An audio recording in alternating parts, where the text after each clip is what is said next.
So, hello guys, good evening to all of you. The topic today we will discuss is LOC, the border between India and Pakistan. तो तीन तरह के border होते हैं। एक पहला जो लीगली डिफाइन होता है इंटरनेशनल बॉर्डर, जैसे इंडिया और बांग्लादेश के बीच में है। और दूसरा LAC, इंडिया एंड चाइना। दोनों के मिलिट्री का परसेप्शन है, इसके बाद मेरा है, इसके बाद मेरा है। ये भी लीगली डिफाइन है नहीं, कह सकते हैं, बट दोनों एक दूसरे की ज़मीन को क्लेम करते हैं। तीसरा LOC, जो इंडिया और पाकिस्तान के बीच है। दोनों की मिलिट्री ने रिकग्नाइज किया है, कोई लीगली ऑर्गेनाइज कहीं कुछ नहीं है, लीगली रिकग्नाइज फलाना ठिकाना कुछ नहीं है। दोनों की मिलिट्री है, उन्होंने रिकग्नाइज किया है कि this is the border and we will this. अब LOC का थोड़ा हिस्ट्री जानते, कहाँ से स्टार्ट हुआ था। 1947 में इंडिया और पाकिस्तान दोनों इंडिपेंडेंस, इनका वॉर 1947 के बाद ही शुरू हो गया था। 1949 में दे साइन द एग्रीमेंट, जिसका नाम था कराची एग्रीमेंट।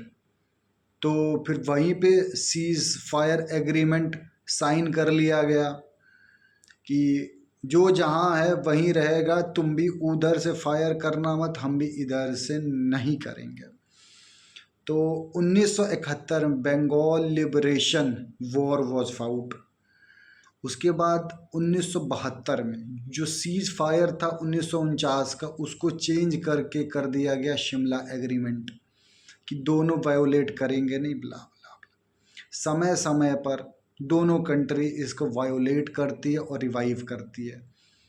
1972 के बाद 2003 में इसको फिर रिवाइव किया गया था। फिर दोनों ने एक दूसरे का सीज फायर वायोलेशन किया, इधर से फायरिंग उधर से फायरिंग।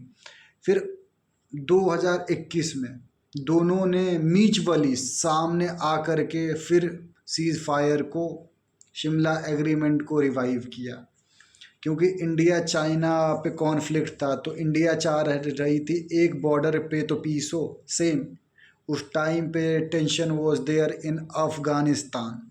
तो सिमिलरली पाकिस्तान भी चाह रही थी कि एक बॉर्डर पे तो पीस हो, रिवाइव। फिर यहाँ पर जो पहलगाम में हुआ है, this has created tension again in India as well as Pakistan.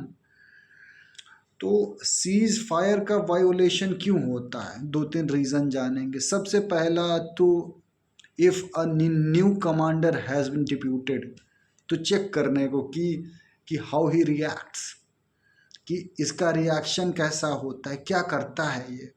जैसे इंडिया में न्यू कमांडर की पोस्टिंग हुई है, तो अगर कोई बकलोल है, जो पाकिस्तान का कमांडर है, वो चेक करेगा, देखते हैं वो क्या करता है, इधर से फिर गनगना देंगे गोली से। This is the first reason. Second reason है डाइवर्जन के लिए। अगर उनको किसी इंसान को घुसपैठी से घुसवाना है इंडिया में, तो फिर फायर कर देंगे। तीसरा रीज़न ये होता है कि सर्जिकल स्ट्राइक से बचने के लिए, कि जैसे पहलगाम के बाद वो जानते हैं कि कुछ तो होगा अब, तो फिर वहाँ भी डाइवर्ट करने के लिए कि इस तरीके से चीज़ें कर रहे हैं। एक और रीज़न है टू मेक स्ट्रॉन्ग पोजीशन, कि दिखा रहे हाँ भाई यहाँ के शेर हैं हम, धाई धाई धाई गोली चला रहे हैं। एक चीज़ और है, अगर मिलिट्री का कॉन्फिडेंस लो हो गया तो उनके मोराल को हाई करने के लिए कभी कभार चला देते होंगे। तो इनका कोई सॉल्यूशन नहीं, वो कर रहे हैं, इधर से कर रहे हैं। इन सब के बीच सबसे ज़्यादा सफ़र कौन कर रहा है, जो जो जो बॉर्डरिंग एरियाज़ के जो छोटे छोटे गांव हैं, वहाँ पे सबसे ज़्यादा लोगों को प्रॉब्लम हो रहा है। स्कूल बंद हो जाता है, शादी होती है खुशी खुशी, फिर उसे रोक दिया जाता है, खाने में दिक्कत होता है, सिक्योरिटी रीजंस हैं, लोग घर से बाहर निकलते नहीं हैं। These are the issue.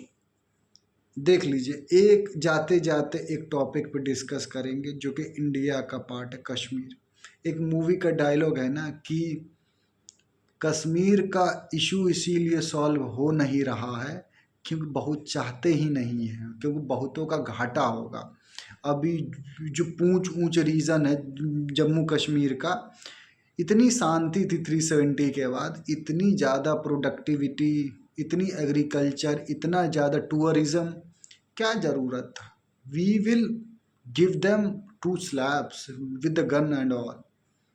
This is it for today. Enjoy your day, guys. This is about LOC.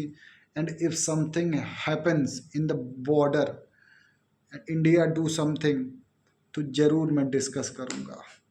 Because internal security पे कुछ भी टॉपिक आए, यहाँ मैं आऊँगा और आप लोगों से डिस्कस करूँगा। Thank you guys, good night, enjoy your day.